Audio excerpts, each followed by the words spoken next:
तथागत गौतम बुद्ध, रयतेचे राजे छत्रपती शिवाजी महाराज, क्रांतीसूर्य राष्ट्रपिता महात्मा ज्योतिराव फुले आणि डॉक्टर बाबासाहेब आंबेडकर, त्याचप्रमाणे सावित्रीबाई फुले, जिजाई माता, रमाई माता, अहिल्यादेवी होळकर, सर्वच महामानव, राष्ट्रपुरुष, महानायिका यांना मी विनम्र असं अभिवादन करते। आणि आजचा जो विषय आहे की असा महात्मा होणे नाही। महात्मा ज्योतिराव फुले यांनी जे शिक्षणाचं कार्य केलेलं आहे आणि जे पदोपदी आज आपण शिक्षणाची जी आपण शिक्षण घेतलेलं आहे आणि आपण आपला शिक्षण घेऊन जो प्रवास करतो आहोत, तर ते पदोपदी आज आपण शिक्षणाची जी आपण शिक्षण घेतलेलं आहे आणि आपण आपला शिक्षण घेऊन जो प्रवास करतो आहोत, तर त्याच्यामध्ये आज आपल्याकडे जर शिक्षण नसेल, त्यांनी जे कार्य जे केलेलं आहे की महात्मा ज्योतिराव फुले आणि सावित्रीबाई फुले यांनी, की आज आपल्याला विद्या नसेल। महात्मा ज्योतिराव फुले यांनी म्हणलं आहे त्यांच्या ह्याच्यामध्ये, हे माणसाचा तिसरा डोळा आहे आणि आज आपल्याजवळ ज्ञान नसेल तर माणूस गुलामीचं जीवन जगताना आपल्याला दिसून येतो, तर ज्ञान महत्त्वाचं आहे। आज छत्रपती शिवाजी महाराजांचं जे कार्य आहे की त्यांनी स्वराज्य स्थापन केलं, त्यावेळेला पण त्यांच्यासोबत विविध जाती धर्माचे लोक त्यांच्यासोबत होते आणि महात्मा ज्योतिराव फुले यांनी पण जे शिक्षणाचं कार्य केलेलं आहे, जी शिक्षणाचे आपण आज फळे चाखतो आहोत, तर तेही सर्व जाती धर्माच्या व्यक्तींसाठी त्यांनी कार्य केलेलं आहे। आणि सावित्रीबाई फुलेंमुळेच मी आज या ठिकाणी माझे विचार मांडते आहेत की त्यांनी त्यावेळेला शेण, दगड, चिखल, गोटे त्यांना सहन करावे लागलेले आहेत। आणि आज ज्या महिला की आज सरपंच पदापासून मोठ्या PSI ज्या पदापर्यंत पोहोचलेल्या आहेत, की आज राष्ट्रपती आहेत महिला, किंवा प्रतिभाताई पाटील आज राष्ट्रपती होत्या, ह्या पावलोपावली महिलांना, ह्या महानायिकांचे विचार त्या ठिकाणी आज आपण एखाद्या प्रोग्राममध्ये पाहत आहोत की सावित्रीबाई फुले यांची पूजा होते आहे किंवा सरस्वतीचं पूजन होत आहे। माझ्या महिला भगिनींनी थोडंसं एक शांतपणाने विचार करणं मला गरजेचं वाटतं आहे की आपण ज्यांच्यामुळं शिक्षण घेतलं त्यांना विसरलो तर नाही ना।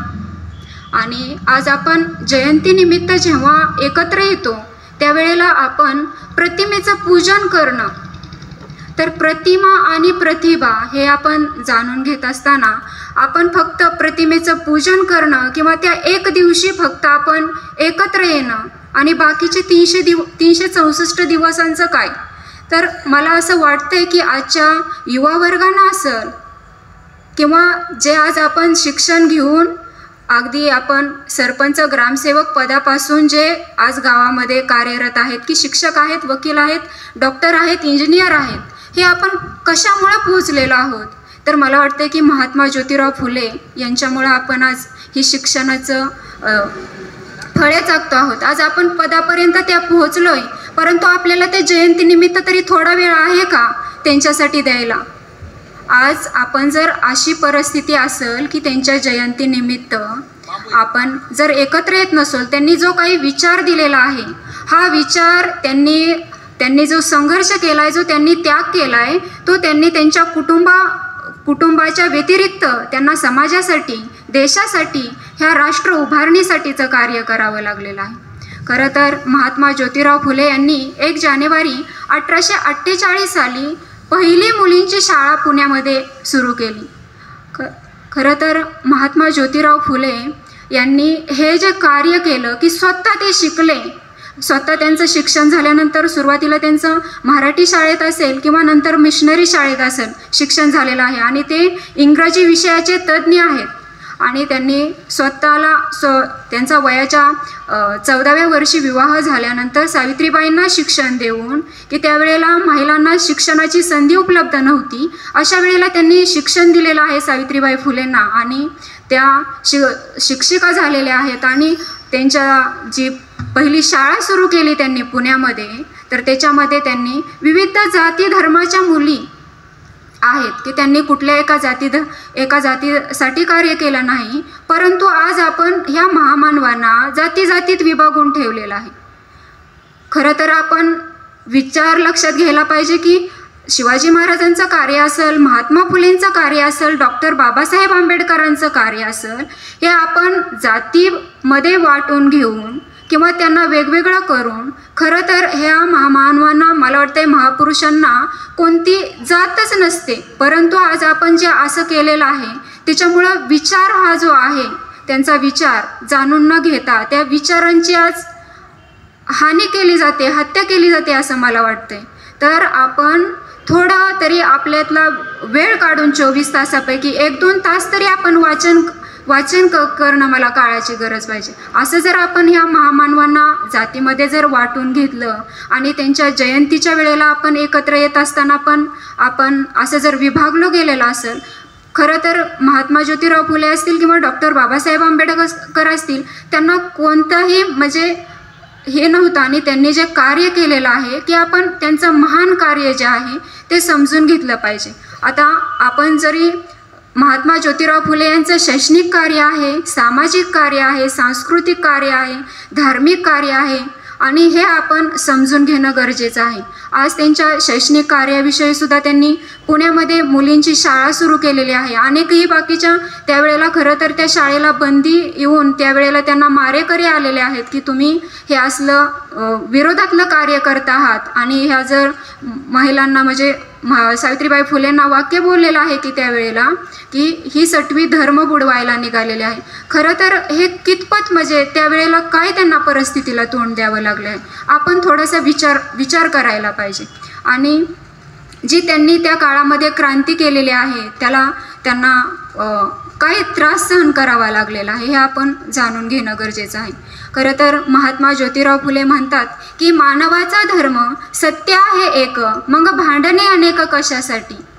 जर मानवाचा धर्म सत्य आहे आणि आपण सत्यानं चालायचे, सत्यानं वागायचे, तर अजून आपल्याला वेगवेगळे धर्म कशासाठी हवे आहेत. आणि खरोखरच म्हणजे महात्मा ज्योतिराव फुले यांनी उद्योजक म्हणलं, त्यांना शिक्षण तज्ज्ञ आहेत, ते उद्योजक आहेत. उद्योजक याच्यामध्ये सुद्धा त्यांनी पुन्हा कमर्शियल कॉन्ट्रॅक्टिंग कंपनीमार्फत त्यांनी जी कामं केलेली आहेत ती कामं जे आहेत की कात्रजचा जो बोगदा आहे किंवा अनेक ही रेल्वेची त्यांची कामं आहेत की कशा प्रकारचा त्यांनी जो पाया रचलेला आहे त्या कामांचा की आपण नंतरच्या काळामध्ये जे झालेले आहेत कामं, ती कामं आणि महात्मा फुलेंच्या काळातली कामं याचा आपण थोडा तरी म्हणजे विचार करायला पाहिजे की त्यांनी जे कार्य केलेलं आहे ते कशा प्रकारचं आहे आणि किंवा त्यांनी समाजासाठी राष्ट्राच्या ह्याच्यामध्ये कसं त्यांचं योगदान दिलेलं आहे. आज त्यांनी सार्वजनिक सत्यधर्म नावाचा ग्रंथ लिहिला की बाबा त्यावेळेला म्हणजे महात्मा ज्योतिराव फुले हे त्यांच्या अर्धांगवायूचं त्यांना हे झालेलं होतं आणि तरीसुद्धा त्यांनी डाव्या हातानं लिहिलेलं आहे. खरोखरच मला वाटते की आजच्या युवा वर्गानं असेल आणि येथे जमलेल्या सुद्धा माझ्या जे बंधू भगिनी आहेत त्यांनीही तो ग्रंथ वाचला पाहिजे. शेतकऱ्यांच्या प्रश्नाविषयी पण समस्या त्यांनी बऱ्याचशा सोडवलेल्या आहेत की आज आपल्याला बऱ्याचशा शेतकऱ्यांच्या बाबतच्या समस्या आहेत, परंतु त्या कोणी सोडवत आहे का. महिलांच्या समस्या आहेत, युवा वर्गांना आज शिक्षण घेऊन ही नोकरीची संधी नाही. त्यावेळेला महात्मा ज्योतिराव फुले यांनी प्राथमिक शिक्षण मोफत व सक्तीचं केलं. आज आपण प्राथमिक शिक्षण सक्तीचं आणि त्यांनी मोफत केलं, मात्र आज लोक आपल्याला त्या म्हणजे क्षेत्रामध्ये खाजगीकरण झालेलं दिसून येत आहे आणि तिकडे लोकांचा म्हणजे ते वळलेले आहेत. आज जर आपल्याला शिक्षण आणि आरोग्य ह्या जर सरकारी सुविधा जर उपलब्ध नाही झाल्या तर आपल्यावर कोणती परिस्थिती येणार आहे. आणि म्हणजे आपण त्यांनी जे दिलेलं आहे त्याचं आज काय होतं आहे, जे आपल्याला शिक्षण मोफत दिलेलं आहे, तर आज जर ते शिक्षण खाजगी झालं तर सर्वसामान्य माणूस जो आहे तो शिक्षण घेऊ शकेल का, किंवा मग पुन्हा त्याच्यावर काय वेळ येणार आहे. अज्ञानामध्ये परत एकदा आपण गुरफटले जाणार आहोत आणि गुलामीचं जीवन आपल्याला जगावं लागणार आहे. तर आपण जे मला वाटते की आपण सर्व महापुरुषांच्या कार्य जे आहे ते समजून घ्यावं. त्यांनी आपल्याला काय विचार दिलेला आहे तो आपण समजून घेणं गरजेचं आहे. आज आपण ह्या शिक्षणामुळं जे या पदापर्यंत पोहोचलेलो आहोत, तर मला वाटते की आपण स्वबुद्धियुक्त विचार केला पाहिजे. आज आपल्याला जो बुद्धिजीवी वर्गाची जी भूमिका आहे, जे शिक्षक आहेत, प्राध्यापक आहेत, अशा या वर्गानं पुस्तकांचं वाचन करून ह्या युवा वर्गापर्यंत, आजच्या भावी पिढीपर्यंत संत, महामानव, राष्ट्रपुरुष यांचा विचार पोहोचवणं गरजेचं आहे. खरं तर महात्मा ज्योतिराव फुले म्हणतात की सत्य सुखाला आधार, बाकी सर्व अंधकार. आज आपण बघतो आहोत की ग्रामसेवक आहेत, सरपंच आहेत, पदापर्यंत पोहोचलेले आहेत, पण ते सत्यमार्गाने आपला जो आहे कामकाज ते करतायत का? प्रत्येक ठिकाणी कशा प्रकारची परिस्थिती पाहतोय आपण की आज नोकरीची संधी नाही. तर आपल्याला जे प्रश्न पडलेले आहोत, आज आपण म्हणतोय की 15 ऑगस्टला भारत स्वतंत्र झाला, 26 जानेवारीला प्रजासत्ताक दिन आपण साजरा करतोय. आपल्याला स्वातंत्र्य मिळालेलं आहे, परंतु ह्या स्वातंत्र्याचा आपण कशा प्रकारे उपयोग केला पाहिजे? स्वातंत्र्य मिळालं म्हणजे वाटेल तसं वागावं असं नाही. आपल्यामुळं म्हणजे आपल्यामुळं कुणालाही त्रास नाही झाला पाहिजे. आणि ते आज आपण 26 जानेवारी 15 ऑगस्टच्या वेळेला जो आपला राबवलं गेलं की हर घर तिरंगा किंवा आपण हे करणं गरजेचं आहे. खरंच प्रजासत्ताक दिन हा आपण साजरा करताना पण हर घर संविधान का पोचलेलं नाही? काय संविधानामध्ये विचार आहे? जो विचार महापुरुषांच्याकडून म्हणजे छत्रपती शिवाजी महाराजांकडून आला, जे शिक्षणासाठी महात्मा ज्योतिराव फुले यांनी प्राथमिक शिक्षण सक्तीचं व मोफत असावं, ते पर्यावरणाच्या विषयीचं त्यांचं काय मत आहे तेच पुढे जाऊन संविधानामध्ये आलेलं आहे. आज आपण बरीचशी जी आर्टिकल आहेत ती आपल्या भावी आयुष्यातल्या म्हणजे चांगलं सुखसमृद्धी घडवण्यासाठी जो त्यांनी आपल्याला महामानवांनी जो काही विचार दिला आहे तो कुठल्या एका जाती धर्मासाठी नाही दिला, तर तो विचार जो आहे तो 140 कोटी जनतेच्या हितासाठी, सुखासाठी, कल्याणासाठी त्यांनी विचार दिला आहे. आणि हे समजून घेणं गरजेचं आहे. खरं तर महात्मा ज्योतिराव फुले यांनी स्वातंत्र्य, समता, बंधुता, न्याय या तत्व स्वतःने जाणून घेऊन या तत्वांची त्यांनी लक्षात घेऊन तशा प्रकारे त्यांनी कार्य केलेलं आहे. आणि त्यांचं हे कार्य कुठल्या एका समाजासाठी नाही, तर त्यांचं कार्य हे राष्ट्रहितासाठी होतं. आणि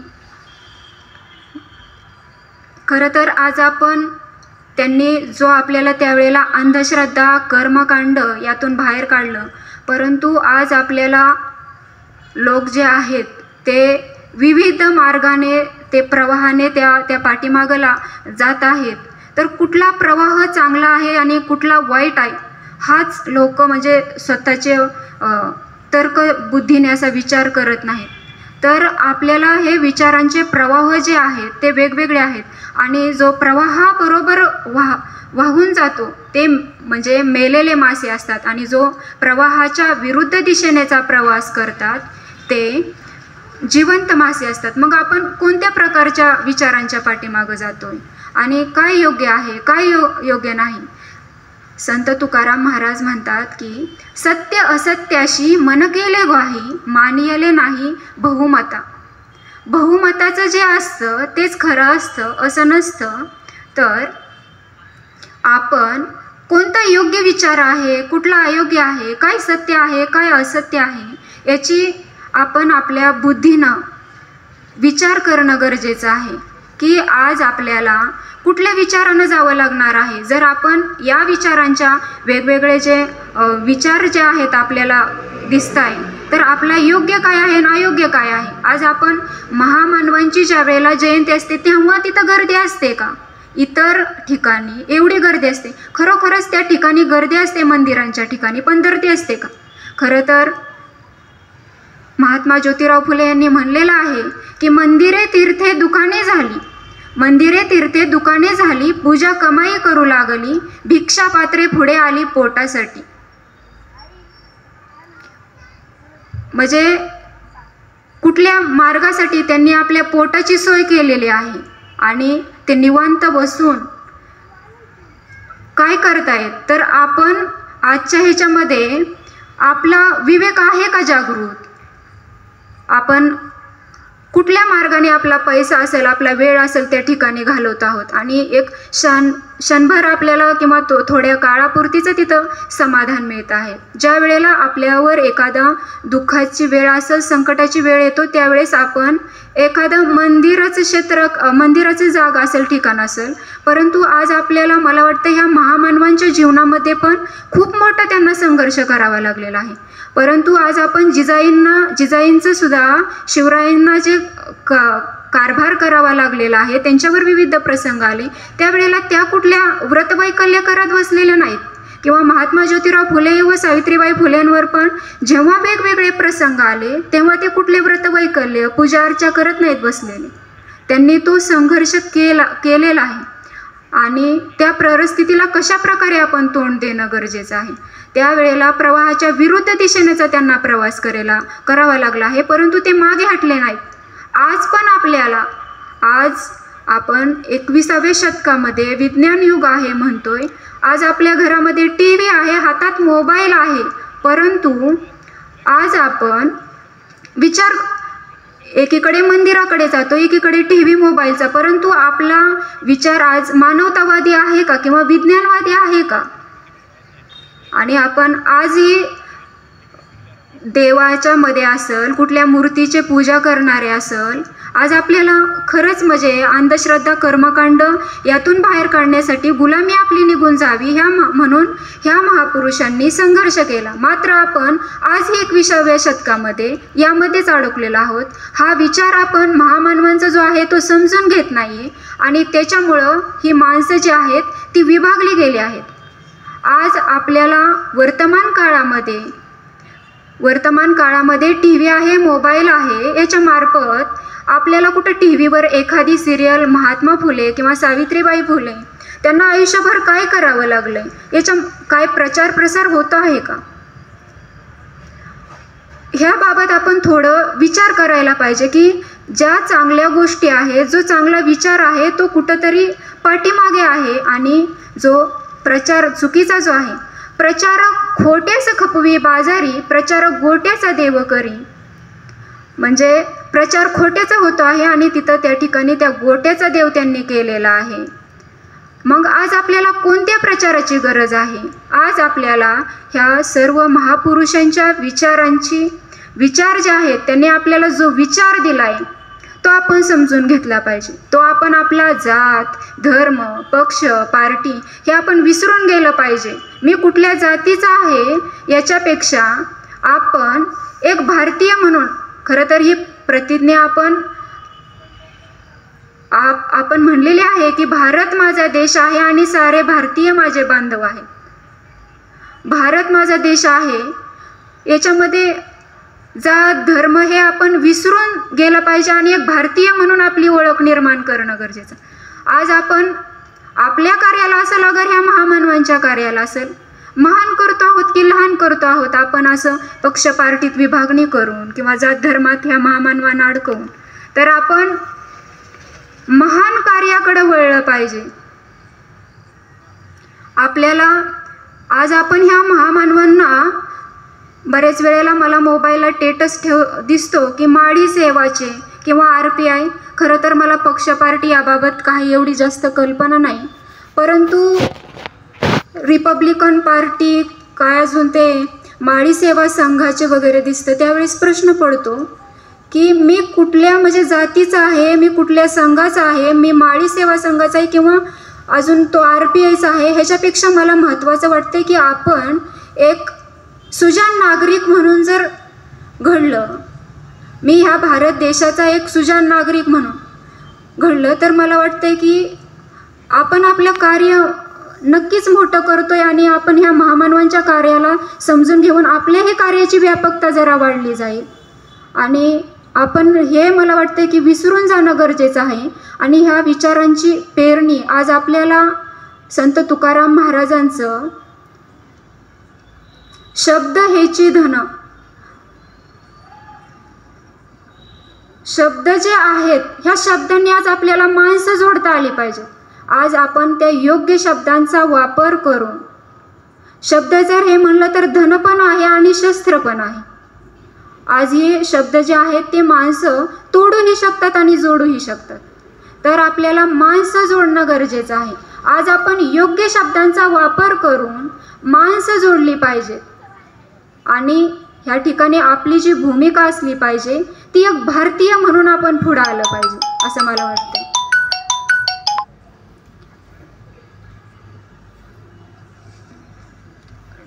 महात्मा ज्योतिराव फुले यांनी म्हणलेलं आहे की ईशे केले नाही तुझ्यासाठी सर्व, करू नको गर्व प्राण्यामध्ये.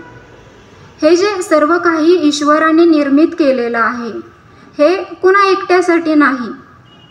खरं तर सर्वांनाच एक सूर्य, एक चंद्र प्रकाश देतो आहे, शीतलता देतो आहे की आज आपण सूर्य कोणता जात धर्म पंथ असा भेदभाव करतो आहे का? चंद्र आज सर्वांना शीतलता देत आहे, एखादं झाड कुठला असा भेदभाव करत नाही.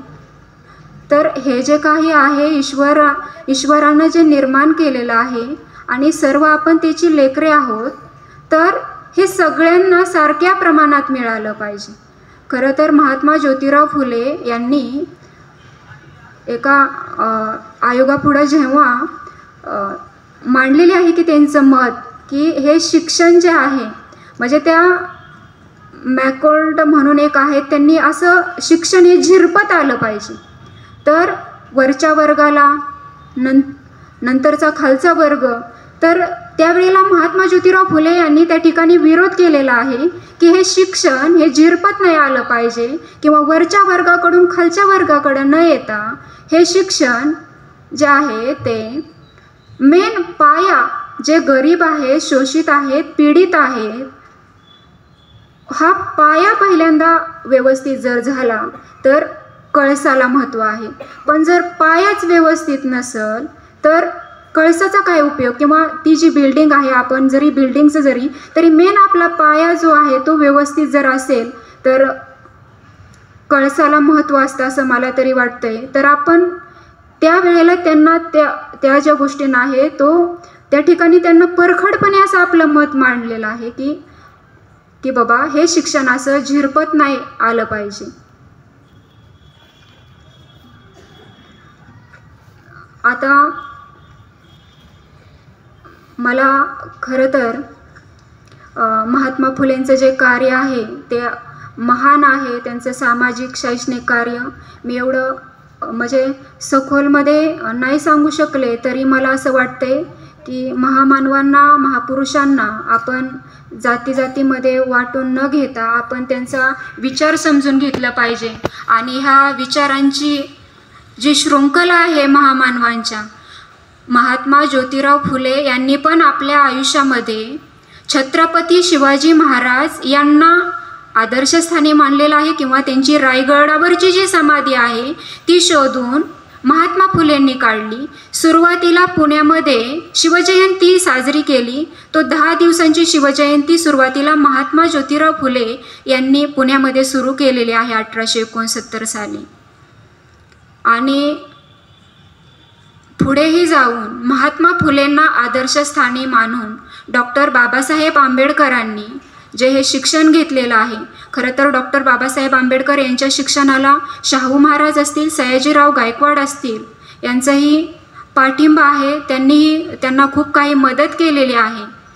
शाहू महाराज, सयाजीराव गायकवाड यांनी पण कशा प्रकारे त्यांचा सत्कार केलेला आहे की ती परीक्षा पास झाल्यानंतर वगैरे, तर ते आपण जाणून घेतलं पाहिजे. आणि ह्या महापुरुषांना आपण जात धर्म याच्यामध्ये वाटून न घेता सगळ्यांचे विचार तुम्ही समजून घ्या. आणि आज आपण बघतोय की मला वाटतं हे युवा वर्ग असतील, महिला असतील, यांच्यापर्यंत त्यांचे विचार जे आहेत ते पोहोचणं काळाची गरज आहे. खरं तर या ठिकाणी युवा वर्ग मला कमी संख्या जाणवते आहे, परंतु आज असं व्हायला पाहिजे. ह्या महामानवांच्या विचारांची आज आपण पुस्तकं वाचली पाहिजे. आणि नक्कीच येणाऱ्या 1 वर्षामध्ये मला इथं असं वाटतं की जास्तीत जास्त त्या 364 जे दिवस आहेत की आज आपण 1 दिवस जयंती साजरी करतोय, बाकीचे दिवस आपण ह्या महापुरुषांच्या पुस्तकं वाचून त्यांचं जे काय ज्ञान आहे, त्यांनी समाजहितासाठी काय केलं आहे, राष्ट्रहितासाठीच्या उभारणीमध्ये काय केलं आहे, हे समजून घेतलं पाहिजे.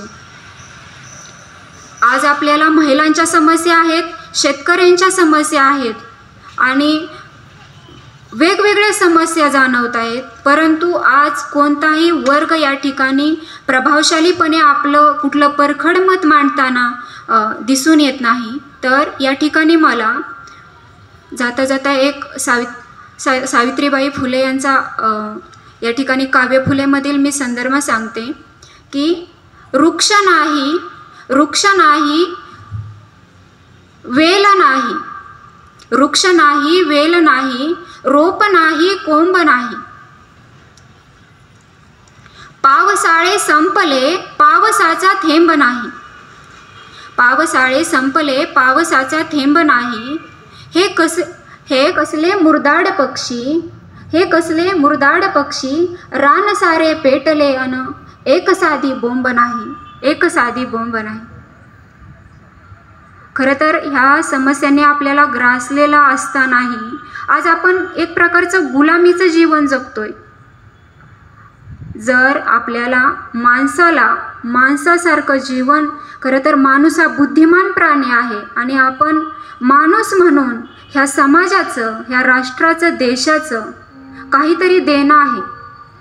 विंदा करंदीकरांनी म्हणलेलं आहे की देणाऱ्यानं देत जावं, घेणाऱ्यानं घेत जावं, घेता घेता देणाऱ्याचे हात घ्यावे, असं म्हणलेलं आहे. हात घ्यावे म्हणजे काय, आपल्याला या ठिकाणी म्हणजे कोपऱ्यापासून हात घ्यायचे नाहीत, तर आपण या समाजाचं काहीतरी देणं आहे आणि म्हणून आपण जे आपण ह्या पदापर्यंत पोहोचलोय, तर आपल्याला जाता जाता ह्या समाजासाठी काहीतरी चांगला विचार देता येईल का, सगळे लोक हे एकत्र आणता येईल का, आणि अशा जर विचारांची पेरणी झाली तरच असा युवा वर्ग घडणार आहे, अशी भावी पिढी घडणार आहे आणि आपल्याला माणसासारखं जीवन जगता येणार आहे. खरं तर आपलं सुखाचं समृद्धीचं जीवन कशामुळे होणार आहे, तर ह्या महामानवांच्या विचारांमुळे होणार आहे आणि आपण जे पेरणार आहोत तेच उगवणार आहे. तर हा सर्व महापुरुषांचा जो विचार आहे हा आपण समजून घेतला पाहिजे आणि त्याची जबाबदारी जी आहे ती आजच्या महिलांवर आहे, युवा वर्गावर आहे. एक महिला शिकली तर अख्खं कुटुंब शिकतं, कुटुंब जर शिकली तर समाज सुधारणार आहे, समाज सुधारणा झाली तर देश आपला, राष्ट्र आपलं घडणार आहे. खरं तर महात्मा ज्योतिराव फुले यांनी शिकले, पण सावित्रीबाईंनाही तेवढंच त्यांनी प्रोत्साहन दिलं आहे. आजच्या महिलाही तेवढ्याच, खरं तर त्यांनी, मला महात्मा ज्योतिराव फुले यांचं नाव जरी ज्योतिराव आपण म्हणतो आहोत, खरोखरच त्यांच्यामुळे आज महिला एवढ्या ज्योती निर्माण झालेल्या आहेत आणि त्यातलं पण आपण ह्या समाजाचं काहीतरी देणं आहोत हे महिलांनाही तेवढंच वाटावं आणि जाता म्हणजे महिलांनीही त्यांचे तेवढेच विचार मला वाटतंय समजून घ्यावे आणि विचार त्यांचा समजून घेऊन तरच आजची भावी पिढी जी आहे त्यांचं समृद्ध असं जीवन घडणार आहे. तर या ठिकाणी जी आयोजकांनी मला संधी उपलब्ध करून दिलेली आहे त्याबद्दल तर मी आभारी आहेच. शिवाय ह्या महापुरुषांचे आपण विचार जाणून घेऊया आणि खरोखरच शिक्षण हे समग्र क्रांतीचं मूळ आहे हे महात्मा ज्योतिराव फुले यांनी सांगितलं. आणि खरंच विद्या जर नसेल तर माणसाच्या जीवनात काय अर्थ असेल, हा ज्ञान हा तिसरा डोळा आहे. तर आपण पदोपदी मला वाटते की मला तर महात्मा ज्योतिराव फुले आणि सावित्रीबाई फुले यांचं आपण कार्य जे आहे ते तेवत ठेवण्याचा प्रयत्न करूया आणि त्याचप्रमाणे आपण संविधानही तेवढंच समजून घेतलं पाहिजे. डॉक्टर बाबासाहेब आंबेडकर यांची जयंती या 2-3 दिवसांनी 14 तारखेला आहे, परंतु त्यांनी काय विचार दिला आहे संविधानामध्ये. राज्यघटनेचे शिल्पकार आहेत डॉक्टर बाबासाहेब आंबेडकर. तर महिलांसाठी काय दिलेलं आहे, सर्व 140 कोटी त्यांनी जनतेच्या हिताचा सुखाचा विचार दिलेला आहे. तर हा संविधानही आपण समजून घेतलं पाहिजे. सर्व महामानवांचा संतांचा विचारच पुढे जाऊन संविधानात आला आहे, तर तोही आपण समजून घ्यावा. या ठिकाणी मी सर्व महामानवांच्या प्रतिमेला विनम्र असं अभिवादन करते आणि या ठिकाणी मी थांबते. मला जी संधी उपलब्ध करून दिलेली आहे त्याबद्दलही सर्वांचं अभिनंदन, आभार मानते. त्याचप्रमाणे ज्यांनी मला ऐकून घेतलं तर त्यांचंही मी आभार मानते आणि धन्यवाद. जय भारत. आपल्या समाज टीव्हीला सबस्क्राईब करा आणि बेल आयकॉन दाबा.